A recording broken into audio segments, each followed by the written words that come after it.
Obrigado. Está me ouvindo bem? Sim. Muito bem. Bem, uma alegria para mim estar aqui no dia do aniversário da casa, gente. E eu acho que vocês precisam realmente se sentirem alegres, se sentirem comemorando, porque certamente tem a contribuição de vocês e de muitos desses 68 anos. Eu penso que toda casa religiosa, vamos pensar assim, é um ponto de luz no mundo, sabe? Ela representa um lugar onde a gente é convidado a uma interiorização.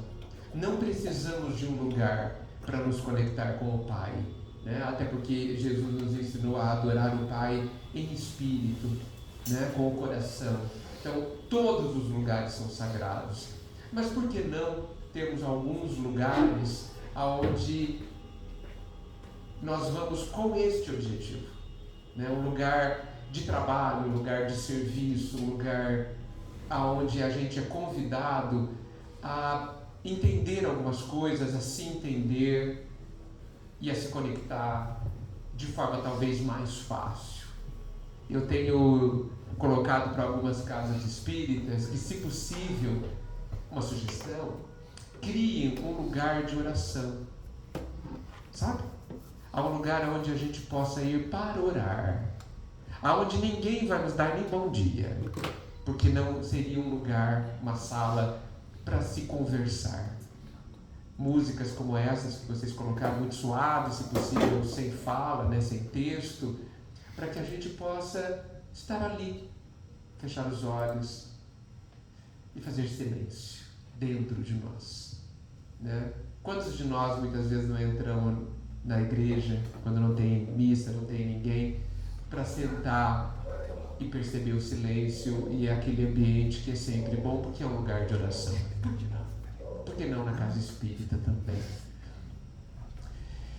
Muito bem, então comemorem, né? É muito importante que todo mundo saiba que os pequenos ou grandes esforços que vocês tenham feito, e muitos, eu vejo essa casa há décadas já, há várias, não muitas décadas, mas há vários anos, e sei que muitos passaram por aqui e deixaram a sua contribuição, e isso é precioso, né? Se sintam realmente felizes por isso. E, já que é para comemorar, eu entendo que a gente deveria aproveitar a noite para nos fortalecer na compreensão do que a gente pode mexer na nossa vida para que ela imediatamente melhore. Porque eu acredito que isso seja extremamente possível. Eu não gosto da ideia de esperar a próxima encarnação para melhorar. Vai demorar muito, mesmo que seja amanhã. Mas amanhã não vai ser, porque até desencarnar e nascer de novo vai demorar bastante. Né? Então, eu acho que, estou convencido, mais do que acho, de que como a vida ela é pura interpretação, a nossa vida, a vida que vocês vivem, ela é interpretada por vocês. E se eu mudar a forma como eu a interpreto, ela muda. E aí eu acho que está o pulo do gato. Aí eu acho que contém o segredo, parte do segredo do que o Cristo nos fala. Ele vem nos colocar, no meu entendimento, uma nova forma de ver a vida. A começar, quando ele diz que o reino não é aqui. O reino de Deus, que significa um lugar de felicidade, não é deste mundo. E de qual mundo é? De qual mundo é? Minha conclusão é que é no mundo de dentro. Que não é um lugar depois de tal planeta, ou depois de tal sol, ou em outra dimensão vibratória. Eu penso que é dentro de nós. O Cristo carregava o reino dos céus dentro dele. E por isso veio para cá com muita tranquilidade. Mesmo que aqui já era um lugar de muitas dores, como ainda continua sendo. Mas ele tinha e tem o reino dos céus e, portanto, a paz profunda dentro dele. Nos sugerindo, penso eu, de que as transformações precisam ocorrer em primeiro lugar dentro de nós. E em primeiríssimo lugar na forma como a gente interpreta algumas coisas. Dizem que a vida é dura. Mas eu fico pensando se talvez mais duro ainda seja o nosso coração. E por conta dessa dureza, a gente interpreta os acontecimentos da vida de uma forma que nos faça sofrer. Ao invés de enxergarmos os acontecimentos da vida como todos, como amparo. A música, uma das músicas de hoje, diz que talvez eu me esqueça do amparo, né? Acho que é a primeira. A gente sempre esquece do amparo. A gente acha que amparo é quando a gente não tem problema, não é? Pois eu discordo. Eu acho que não há nenhum instante da nossa vida que não haja amparo. E que muitas vezes a doença, ou a dificuldade familiar, ou a dificuldade financeira, ou o vazio interior, são o amparo que a gente precisa para as verdadeiras curas. Que a doença do corpo, ela é quase irrelevante. Porque muito mais importantes são as doenças da alma. Porque as doenças do corpo, no mínimo, quando a gente desencarnar, elas acabarão.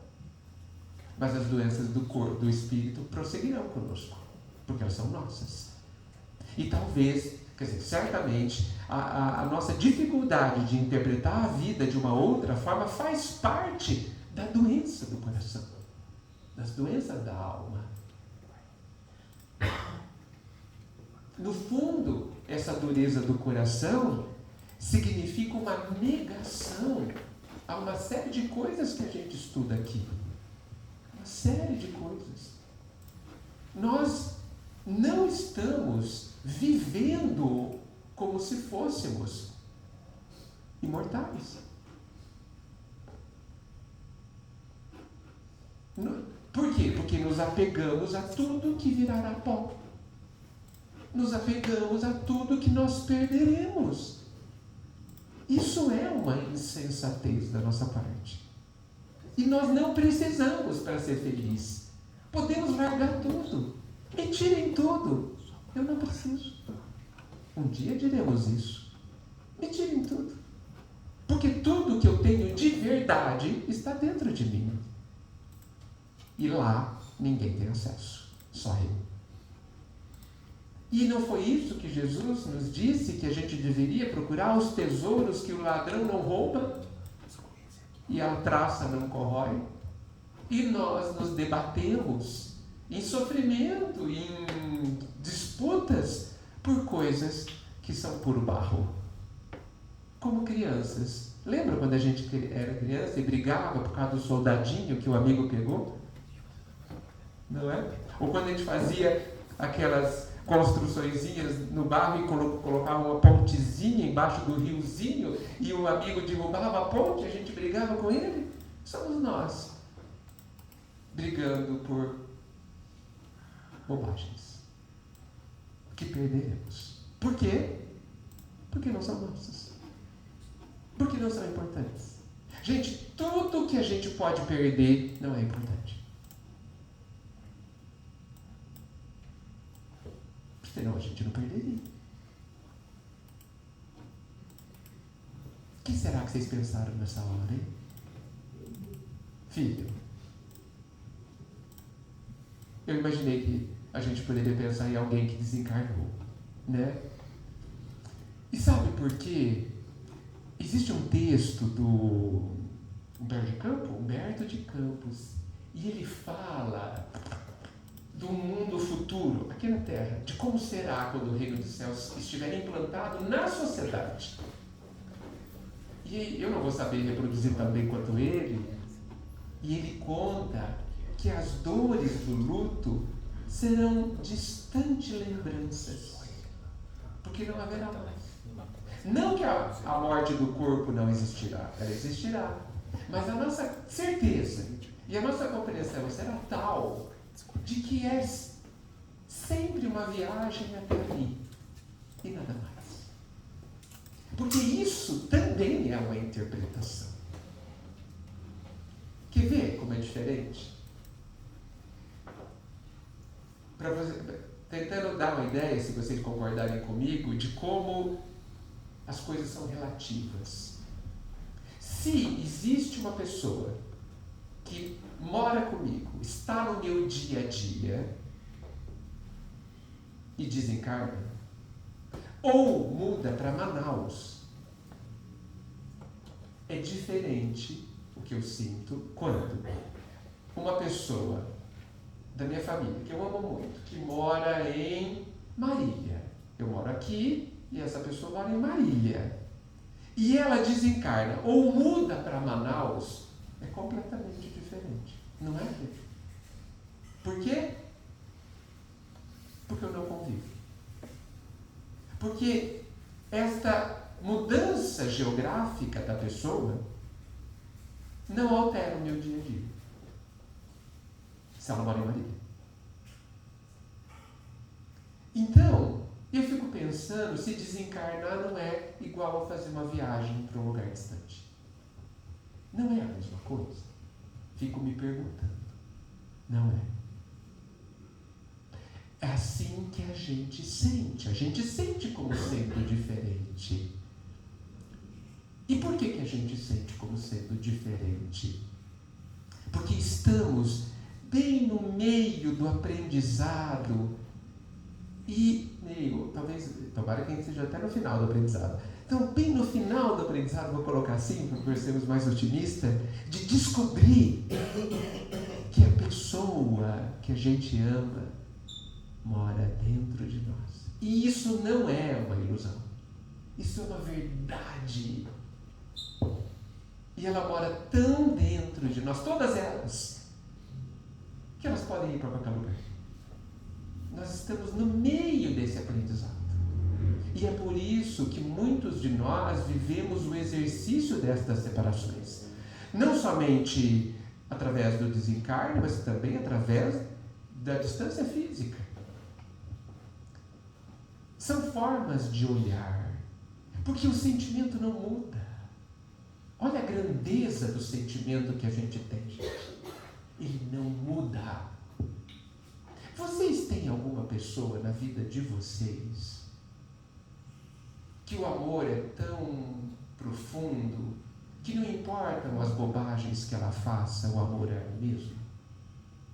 Vocês têm essa pessoa na vida?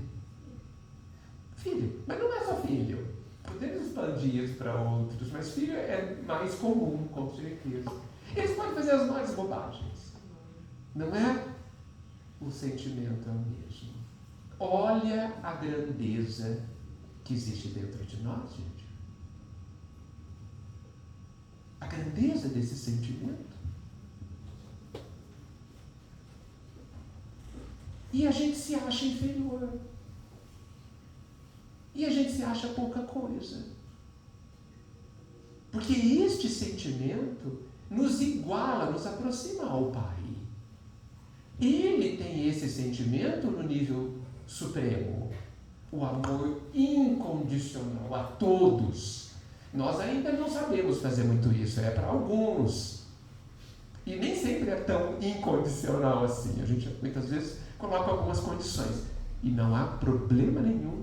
Porque essa capacidade de um amor profundo está em nós. Faz parte da herança divina que todos nós recebemos.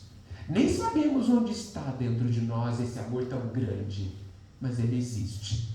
E eu sei que vocês já se tocaram, que quando a gente consegue deixar esse sentimento fluir, quando a gente se percebe gostando de alguém, querendo o bem dessa pessoa de tal forma que ela pode inclusive viver bem, se bem, longe de mim e apesar de mim, a gente deveria se auto-admirar por a gente conseguir ter este sentimento. Porque esse sentimento nos aproxima do divino. Essa capacidade é inerente ao ser humano. Todos os filhos do Pai o têm. Tem essa capacidade. E é por isso, penso eu, que Jesus nos fala tanto da necessidade do amor. Porque será este sentimento brotando de nós, através das experiências que a vida nos dá, que a gente vai descobrir quem somos. Que a gente vai dizer, sim, eu realmente sou filho de Deus. Haverá esta autodescoberta, não de forma intelectual, como nós estamos conversando aqui, mas nós sentiremos dentro de nós essa identificação com o Pai. E é por isso que é tão necessário que a gente se habitue a abrir o coração sem medo de sofrer.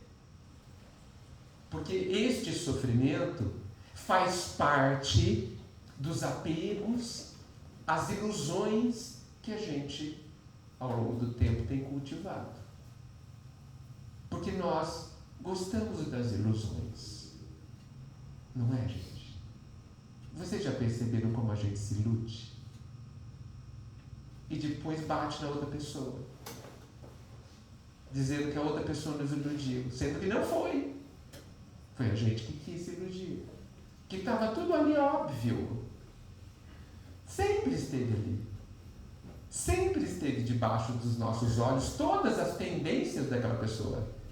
A gente percebe isso muito nos filhos. Os pais olham para o filho e falam, para esse menino aqui eu preciso ser mais duro. Por quê? Porque mais marrento, não sei o quê. Outra ali, não, tá tranquilo, eu preciso cuidar mais porque não vai bem na escola. Todos os pais percebem aonde estão as lacunas que precisam ser preenchidas pelo cuidado educativo, pelos limites, pelo amor, por tudo que os pais devem fazer para os filhos. Por que se os pais conseguem enxergar isso nos pequenos, nós não conseguimos enxergar nos adultos? Por que a gente não se habitua a começar a conviver com as pessoas e verificar, aquele ali chega até tal ponto e não consegue dar além disso? E por que a gente acredita que aquela pessoa pode dar mais do que ela pode dar? Por que a gente cai nessa ilusão? Porque é plantar a tempestade. É pedir para sofrer. E sofreremos. Por quê? Porque a vida vai nos envolver em situações onde a pessoa, como todos nós, só vamos conseguir dar o máximo de nós. E esse máximo, muitas vezes, está aquém das nossas expectativas. E aí choramos, porque a realidade sonhada não aconteceu. E estava escrito que não iria acontecer. Era só querer enxergar. Então percebam que nós criamos as nossas dores e muitíssimo por conta dessas ilusões. Eu não estou dizendo para a gente ter uma postura completamente no outro extremo, onde a gente fala assim, não vou esperar mais nada de ninguém. Essa é uma postura extrema, que a gente gosta de ter também, porque a gente adora os extremos. Por que nós não podemos ter uma postura equilibrada, onde a gente espera do outro o que o outro pode dar? Por que não? Olha que equilíbrio. Olha que sereno, que leve, gente. E mais, e por que eu não espero de mim o que eu posso dar? E por que eu sonho com uma perfeição que eu terei um dia, mas não tenho hoje? Por que eu não olho para mim e falo, aqui eu vou falhar, se eu prosseguir, aqui eu vou bem, aqui eu não consigo, aqui eu vou tentar, mas é muito possível que eu falhe. Por quê? Não olhamos para nós com esse senso de realidade. Por que a gente se obriga a ser perfeito hoje? E obriga o outro a ser perfeito hoje também? Por quê? Veja que não é a vida nos trazendo sofrimento, somos nós criando esses sofrimentos. Jesus foi, de certa forma, claro. Ele disse assim: eu venci o mundo. O que quer dizer isso? Quer dizer que ele soube viver no mundo sem se perder, mantendo um caminho reto. E o que significa isso? Significa que olhar as coisas como de fato são, sem ilusões, mas entendendo que dentro de cada um de nós existe uma grandeza imensa em desenvolvimento. E ao mesmo tempo que nós todos podemos olhar para o outro e ver uma grandeza que está lá, de ver o Filho de Deus, que é o outro como sou, ao mesmo tempo eu preciso entender que somos todos estudantes desta vida e dessa grandeza. E que, portanto, cada um de nós tem uma capacidade desenvolvida e outras não. Isso simplificaria imensamente a nossa vida. Por quê? Porque não nos decepcionaríamos. Nem com os outros, nem comigo, nem com a vida. E isso a gente pode fazer hoje. Não precisamos esperar mais nada. São coisas assim que mudam a nossa vida agora. Inclusive, para comemorarmos 68 anos. Para comemorarmos esse esforço que, no final das contas, muitos que passaram por essa casa e se esforçaram nela, tinham, no fundo, sabendo ou não, esse objetivo de nos libertar. Conta a história antiga que o povo judeu foi liberto da escravatura no Egito por Moisés. É comemorado isso a todo tempo, especialmente na Páscoa. A Páscoa nasceu de uma festa judia, tanto que Jesus foi a Jerusalém, se todos se lembram da história, e lá eles comemoravam uma série de cerimônias e rituais a libertação deles, do povo judeu, da escravidão do Egito. Mas, de certa forma, nós continuamos escravos. Não mais de um povo, mas de ideias.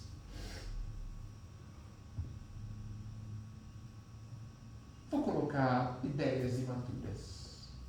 De prisões que a gente insiste em manter e que o Cristo sistematicamente insiste em nos ensinar que não é assim, e que a doutrina vem para reforçar esse impulso de libertação, aonde a gente se liberte da ideia de que não temos valor, por exemplo. Porque essa é uma ideia muito presente na nossa vida, não é? A gente acredita que só porque a gente erra, mata uns 2 ou 3 ou 4 na vida, a gente não tem valor. Não acreditamos nisso? A gente acredita que os criminosos presos nos presídios não têm valor nenhum. Temos esse pré-conceito. A gente acredita que as pessoas que erraram nas questões morais, por exemplo, são inferiores. Isso é uma prisão mental. Por quê? Porque nós também erramos como eles. Às vezes ninguém sabe, mas a gente erra. E aí automaticamente a nossa consciência nos acusa e nos diz: você é inferior. E aí a gente sofre. E aí a gente perde a paz. Hoje, uma das palavras que eu mais ouço, infelizmente, palavra que eu gostaria de não ouvir mais. Eu ouço as pessoas falarem que são insuficientes. Já ouviram isso? Já ouviram alguém dizer isso? Ah, que bom. É bom que não ouçam mesmo. Ah, eu sou insuficiente. Isso Me parece tão triste uma pessoa dizer isso, dizer que é insuficiente. Eu tenho dificuldade até de interpretar profundamente. Como assim insuficiente? O Pai não acha que somos insuficientes. Eu tenho absoluta certeza. Ele sabe que nós somos perfeitos para o lugar que a gente está. E está fazendo exatamente o que a gente pode fazer. No nível que a gente está. Não há nenhuma surpresa para o Pai em relação às nossas vidas. Nenhuma surpresa. Porque ele não se engana, ele não se ilude. Mas a gente adora essas ilusões e chora imediatamente depois.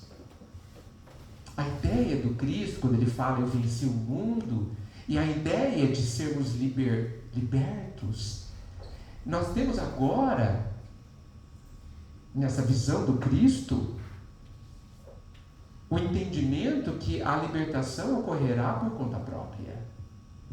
Nós nos libertaremos. Será preciso o uso da vontade, o uso do esforço de nos autolibertarmos. O que significa isso? Significa brigar com os pensamentos antigos que te aprisionam e te fazem sofrer. Significa não querer mais pensar daquela forma, não querer mais sentir aquilo que você sente. Aquela mágoa, não quero mais sentir essa mágoa está me adoecendo. Eu não quero mais senti-la. E trabalhar para educar esse coração que sente essa mágoa, para que ele aprenda que não é necessária essa mágoa. Que essa mágoa não lhe trará nada de bom. Que não consertará o passado. Que é preciso um novo presente, que está presente, para que eu mude o que eu estou sentindo. Porque o passado, não sei se perceberam, é inalterável. O passado, a gente brinca, está escrito em pedra. Nada irá alterar o passado. Então, por que choro pelo passado? Essa é uma pergunta que a gente precisa responder. Porque ele, supostamente, já passou. Mas, na verdade, não passou. Porque a gente não deixou ele embora. Ele vive dentro de nós. E a gente o mantém vivo a cada pensamento. E se...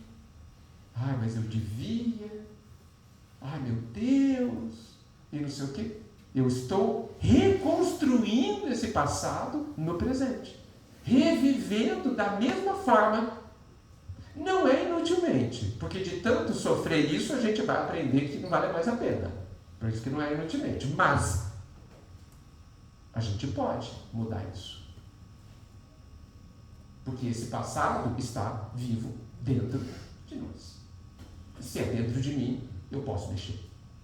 O passado lá, que aconteceu na história, que aconteceu ontem com as pessoas, eu não consigo mexer. Mas a forma como eu enxergo e sinto esse passado que está presente, isso eu posso mexer.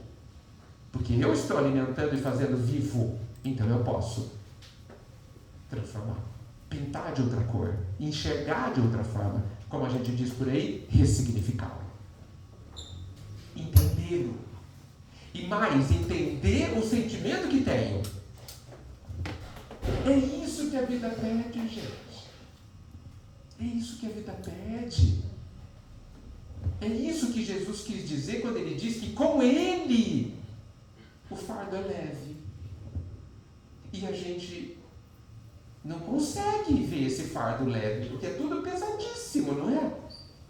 Tudo é pesadíssimo. E quem tem feito esse peso? Eu. Cada um de nós. Ah, mas é fulano. Não é fulano. Não é. Se a gente continuar na prisão de que alguém é responsável pela sua dor ou pela sua felicidade, nós iremos sofrer. Ou melhor, nós iremos continuar a sofrer.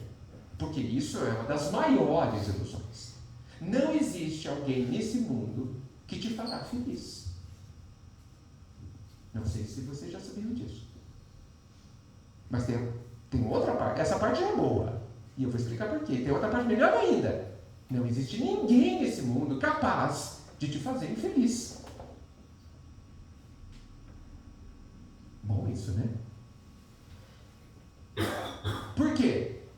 Porque essa felicidade ou essa dor é minha interpretação.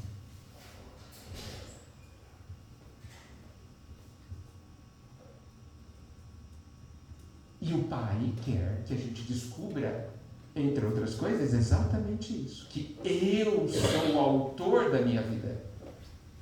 E eu, então, sou responsável por construir a minha felicidade. E impedir que a infelicidade viva na minha vida. Através das não ilusões. Através da certeza da minha grandeza. Através do entendimento do meu processo de crescimento, através de compreender que a minha imperfeição não é problema algum. A minha imperfeição não me traz infelicidade. O que me traz infelicidade é não compreender o processo. É não compreender o que está acontecendo na minha vida. Porque isso me faz me sentir perdido. E me faz sentir vazio. Mas se eu compreendo exatamente onde eu estou, e por que estou, e o que está acontecendo, eu estou profundamente ambientado. Eu estou no meu lugar, eu me percebo no meu lugar. E o meu lugar é meu. E eu vou pegá-lo e usá-lo. Porque eu entendo. Faz sentido isso, gente? E eu entendo que tudo isso parte da gente parar de se iludir. E questionar as prisões que a gente vive. São muitas as prisões que a gente vive. A gente, por exemplo, vive na prisão de não considerar a nossa imortalidade.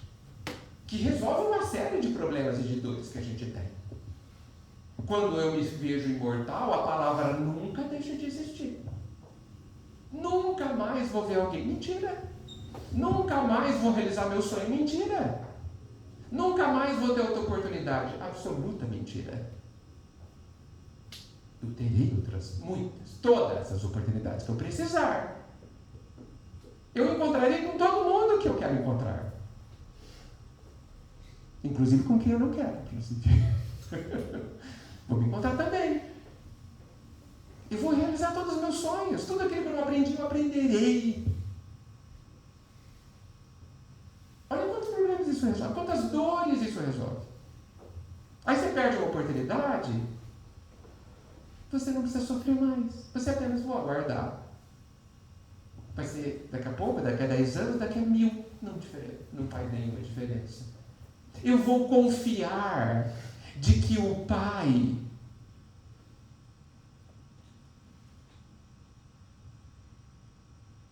me conduz. Os mais velhos aqui já conseguem perceber, olhando para trás, que algumas coisas aconteceram nas suas vidas e agora você entendeu por quê? Que hoje você precisa daquilo? Que hoje aquilo te ajuda? Aconteceu 20 anos atrás. Você já consegue perceber isso? Por que eu tive que fazer aquilo? Meu Deus, não tinha o menor sentido. Hoje você vê o sentido. Por quê? Porque nós não somos soltos no mundo assim. Não pegaram um monte de gente e jogaram assim que nem a gente joga as folhas. E aí o vento leva para onde quiser. Não existe para onde quiser. Nós somos conduzidos, gente. Não cai uma folha da árvore sem o Pai o queira. Quando é que a gente vai transplantar essa informação para o nosso dia a dia e entender que cada minúsculo, milimétrico movimento da nossa vida ao nosso redor faz parte do plano? que visa me trazer a melhor oportunidade, a melhor situação, para o meu bem. E por que eu sofro? Quando acontece sempre o melhor, porque eu acho que aqui é um parque de diversões. Coloquei na minha cabeça que aqui eu preciso de sombra e água fresca. Não é isso? Não é isso? A gente não gosta de dias sem problemas, gente? Então, dias sem problemas não é por aqui. Não existe dia sem problemas no mundo encarnado. Enquanto a gente não encarar isso como uma verdade, e uma verdade boa, porque o Pai não perde tempo nos ensejos, nas oportunidades de nos ajudar a sermos felizes. Ele não perde tempo. Então, é claro que nós podemos ter momentos de descanso, mas aqui é lugar de trabalho. Aqui é lugar de esforço. Se você acha que aqui é para se divertir, nós vamos nos decepcionar. Aí nós vamos brigar com a vida o dia inteiro. Meu Deus! Só me faltava essa. Quantas vezes a gente fala isso por dia? Só me faltava essa. De fato, só faltava essa no dia, para o dia estar completo e perfeito para você. Dessa forma que a gente tem que ver. Mas a gente, nas nossas prisões, insistimos em achar que os nossos problemas são problemas. Não são problemas. São oportunidades de descobrir dentro de mim a minha grandeza. Alguém aprende alguma coisa numa festa, gente? Ou a gente aprende resolvendo problemas? As pessoas mais capacitadas aqui são as que resolveram muitos problemas da vida. Os mais sábios são aqueles que resolveram muitos problemas e aprenderam com eles. Porque às vezes a gente resolve o problema e não aprende. Então tem que vir outro problema. Nós deveríamos ficar preocupados quando a gente tem muitos dias sem problemas, porque a gente pode começar com, meu Deus, será que eu não sou capaz de resolver nada? Imagina vocês trabalhando numa empresa e que ninguém te passa serviço. Você vai ficar tranquilo? Vai? Não, é melhor não ficar mesmo. Vai ser demitido. Estão te achando que você não serve para resolver coisa nenhuma. Por que a gente é contratado numa empresa? Para resolver problemas da empresa. Tá certo isso? Que seja limpar o banheiro, é um problema que a empresa tem. Que seja comprar um negócio, que seja fazer uma peça, é um problema, uma necessidade da empresa. Você não pode ser contratado para ficar olhando para cima numa empresa. Não faz o menor sentido. A vida é igual. Então, quanto mais problemas, e aí eu não gosto mais de chamar de problema, tem uma carga, eu prefiro chamar de exercícios. Quanto mais exercícios ou desafios você tem, mais a vida está confiando em você. Da mesma forma que lá na empresa, se eu tenho um monte de serviço, é porque a vida confia que eu sou capaz. Aliás, tem uma regra que fala que quando você tem lá na empresa, quando você tem um problema muito grande, passe para a pessoa mais ocupada. Porque ela vai conseguir fazer. Porque o desocupado não vai. Por quê? Porque ele não se exercitou. Ele não descobriu o melhor dele. Ele não errou para depois acertar. Então, se você teve uma vida, ou tem uma vida cheia de problemas, quem sabe a gente consegue começar a agradecer. Meu Deus, o Senhor, no mínimo, confia que eu sou capaz de aprender. No mínimo.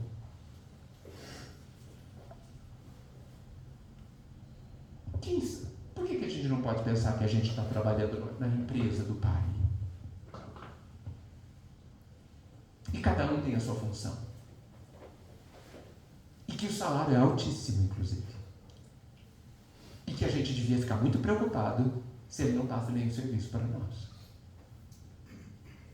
Mas ele passará. Por quê? Porque ele sabe quem somos nós. Ele sabe da nossa capacidade. Nós não, mas ele sabe. E muitos funcionários na empresa do dia a dia não sabem da sua capacidade. Tanto que o líder diz para ele: eu vou te dar esse projeto, vou te dar esse trabalho. Mas mas eu dou conta? Vai dar conta. Tem certeza? Tenho. A própria pessoa não sabe que vai dar conta, mas o líder sabe. Porque te enxerga melhor do que você mesmo. Por quê? Porque a gente não se conhece, não investe nesse autoconhecimento. Infelizmente. E é por isso que os exercícios vêm. Para que a gente descubra a nossa capacidade. Vou dar um exemplo. Quantos de nós passamos por alguns problemas físicos difíceis? E passa. Demora uns 4, 5, 6, 10 meses e fica bem. Se perguntasse pra gente antes de começar se a gente ia dar conta, a gente ia falar que não ia, né? Por isso que a vida não pergunta. Porque a gente não sabe fazer essa resposta. Primeiro que a gente é preguiçoso, não quer ter o exercício. Né? E segundo que a gente não acredita em nós. Infelizmente. Não enxerga a própria grandeza. Mas a vida que tudo sabe, fala assim: não, você dá conta. Você é capaz de aprender. Toma aí, esse problema imenso. E aí você sai do outro lado do problema mais forte, mais experiente, mais sábio. Se não se revoltou, é claro. Mas enfim, sempre se aprende alguma coisa. Então, nós temos essa oportunidade de nos libertarmos, de pararmos de brincar de viver e viver de verdade. E é por isso que o Cristo diz que ele veio trazer vida e vida em abundância. Por quê? Porque aqueles de nós que conseguimos enxergar a vida como ele enxerga, a gente se liberta das nossas prisões tão antigas e começa a viver num lugar de muita abundância, onde nada nos falta. Nada do que a gente precisa nos falta. E tudo aquilo que a gente sente falta, a gente não precisa. Será que não foi isso que o Salmo 23 está nos sugerindo, gente? Lembra do Salmo 23, o mais famoso dos Salmos? O Senhor é meu pastor, nada me faltará. Vocês acreditam nisso? Eu, quando era adolescente, achava esse salmo muito estranho. E eu achava que ele tinha um problema. Porque um monte de coisa me faltava. Eu queria um monte de coisa que eu não tinha. Eu falava: como assim? Nada me faltará. Que dia? Até que eu cresci e descobri que nada do que eu preciso de verdade me faltará. Porque durante muito tempo, em qualquer idade do corpo, a gente é que nem aquela criança que diz assim para o pai e para a mãe: eu preciso de um chocolate. E nós sabemos que não precisa. Nós apenas queremos. E aí choramos, fazemos um drama, e nos sentimos mais tristes, o último dos seres, porque os nossos desejos imaturos não foram atendidos, não nos deram o chocolate. Mas o pai e a mãe dessa criança dá o alimento, o arroz, feijão, bife, salada, dá a escola, dá o remédio, porque isso nunca nos faltará. Então, por que a gente não pode entender que o que eu não tenho e quero, de duas uma, ou eu não preciso, ou eu não lutei o suficiente para conseguir. Só tem essas duas opções. Porque se eu lutei o suficiente, diz a lei que nós teremos sempre segundo as nossas obras. Isso é uma lei do universo. Por isso que nós devemos ficar em paz quando nós temos uma casa, por exemplo, para morar. Porque você só tem uma casa para morar porque a lei disse que você pode ter uma casa para morar. Por quê? Porque você fez por merecer. Porque senão você não teria, como diz a lei. Então, nós não devemos ter medo quando a gente tem algum conforto, quando a gente tem alguém que nos ama. Não, vou dizer até diferente, quando tem alguém que nos compreende. Porque se nós não temos ninguém que não nos compreende, isso é sinal que a gente precisa compreender mais, para ter direito que alguém nos compreenda amanhã. Muitos chegam para mim e falam assim: eu não tenho uma família que me acolhe. O que eu faço? Eu só posso dizer perante a lei para que a pessoa acolha mais e mais a família que tem. Mas por quê? A pessoa me pergunta: para que você tenha o direito de amanhã ter uma família que te acolhe. Não faz sentido, gente. Está tudo nas nossas mãos. Basta seguir a lei. E não precisamos seguir a lei todinha hoje. Não vamos dar conta. Vamos seguir aos poucos. Vamos seguir no nosso tempo, no limite do nosso entendimento. Porque não é assim? Amar a Deus no limite do meu entendimento, conforme eu o entendo. Amar a mim mesmo também, conforme eu me entendo. Mas eu preciso desenvolver meu auto-amor. E preciso exercitar o auto-amor pelo outro. Um esforço de compreender, o que não quer dizer concordar com o outro, mas compreender as dificuldades do outro, de acertar, de enxergar, de ver, etc. Da mesma forma que eu tenho as minhas dificuldades. Isso simplifica a vida, gente. E faz com que a gente viva uma vida mais leve, sem esse conflito permanente que a gente coloca do lado de fora de nós e também do lado de dentro de nós. O que é bem pior. Ou tão pior quanto. Mas antes que o nosso horário termine, alguém quer falar alguma coisa? Porque eu gosto de conversar. Mas eu me perco e falo muito. Alguém quer falar alguma coisa? Alguém quer colocar alguma observação? Será que eu simplifiquei demais? Porque a pessoa fala demais, você fala, parece tão simples. É de propósito. Eu falo assim, sabe por quê? Porque todo mundo acha tudo tão terrível. Tão terrível que eu preciso ir para o outro extremo. Então eu falo de um jeito que parece que é facílimo. Não é. Não é fácil. Mas não está longe de ser impossível. E eu só preciso dar pequenos passos todos os dias. Pequenos. Quer ver um pequeno passo?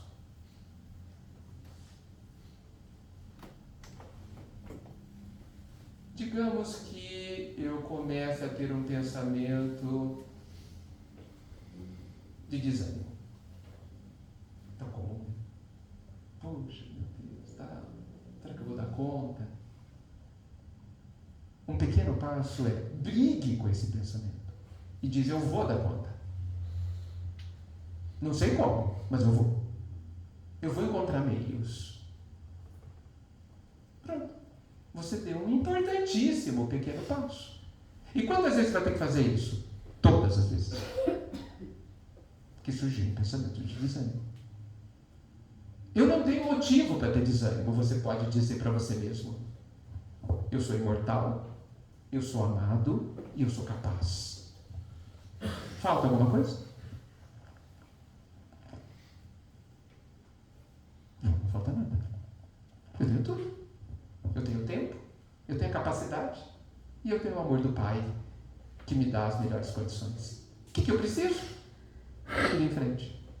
Por isso que é muito interessante, gente, todas as palavras do Mestre são importantes. Diante de todo mundo que se aproximava dele e errava, ele falava normalmente a mesma coisa. Ele falava: vai, não peques mais. Tá certo? Só que nós, que geralmente carregamos sentimentos de culpas, que a gente deveria jogar todos fora, a gente só presta atenção no não peques mais, né? Será que a gente não está esquecendo do vai? O vai está em primeiro lugar, penso eu, porque ele é o mais importante. Vai. Caiu, levanta. Errou, tente de novo. Não consegui? Tente de novo. Até quando? Até conseguir. Mas para sempre? Para sempre. Tem uma hora que você nem vai mais precisar tentar. Mas conseguir naturalmente. Emmanuel, através do Chico, falava assim: a disciplina vem antes do espontâneo. Todo mundo aqui sabe escrever e ler espontaneamente. Sem esforço, não é? Por quê? Porque passaram 10 anos se esforçando. Fazendo tarefa, ditado e escrevendo 1000 linhas. Não foi? Pronto. 10 anos de esforço para sempre, até desencarnar, e depois fazendo isso sem nenhum esforço. Vale a pena, gente? Claro que vale. E nós estamos falando a mesma coisa, é o mesmo processo educativo de aprender a perdoar, aprender a amar, aprender a não ter desânimo, aprender a se levantar. É a mesma coisa. Esforços no começo, espontaneidade para sempre. Não ficou fácil? Caiu, levantou, errou. O erro, a gente precisa de mais uma coisa. Errei. Não vai assim, a próxima vez eu vou acertar. Por que você acertaria? Se você não fez nada sobre o assunto. Vai cair igualzinho no mesmo lugar. Vai cair no mesmo buraco. Estuda o assunto. Por que você errou? Por que você errou? É porque eu pensei isso, pensei aquilo. Então pensa assim. E aí sim, você vai ter a chance de não errar. É a mesma coisa quando eu quero chegar num lugar da cidade e erro o caminho. Aí você fala, por que eu errei o caminho? Porque eu peguei, virei para a direita e devia virar para a esquerda. Agora você tem chance de não errar o caminho. Mas se você não faz essa reflexão, você vai errar no mesmo lugar. Você vai pegar a direita e se perder de novo. Então assim, não tem mágica, gente. Mas a grandeza, é libertador você pensar que só depende de você. Quando eu digo que ninguém pode nos fazer felizes, isso é uma libertação. Eu não preciso conquistar ninguém. A pessoa não precisa mudar. A pessoa não precisa ser como eu quero. A pessoa nem precisa estar do meu lado. Porque a minha felicidade depende de mim. Eu não estou dizendo que não é bom estar com as pessoas. Aliás, é absolutamente necessário, porque nós não conseguiremos evoluir sem o outro. O outro é necessário para que a gente, através dele, a gente se conheça e se descubra. E exercite esses movimentos de acerto, etc.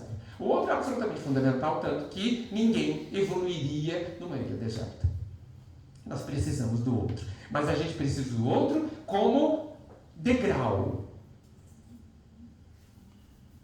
Para que eu construa junto do outro a minha felicidade. E não como a gente pensa, que o outro me fará feliz. Não fará. Porque a gente entra nas nossas relações afetivas de uma forma muito preguiçosa. A gente fica com alguém e fala assim, agora se vire e me faça feliz. É assim que a gente faz, não é? Se vira, eu vou ficar aqui sentado no sofá, vai aí ver como você vai me fazer feliz. Satisfazer as minhas vontades. Não vai dar certo. Já deu para perceber que não dá certo? Tudo bem, gente? Então vamos em frente. Nós temos todas as condições para isso. Nós somos amados e nós temos tempo.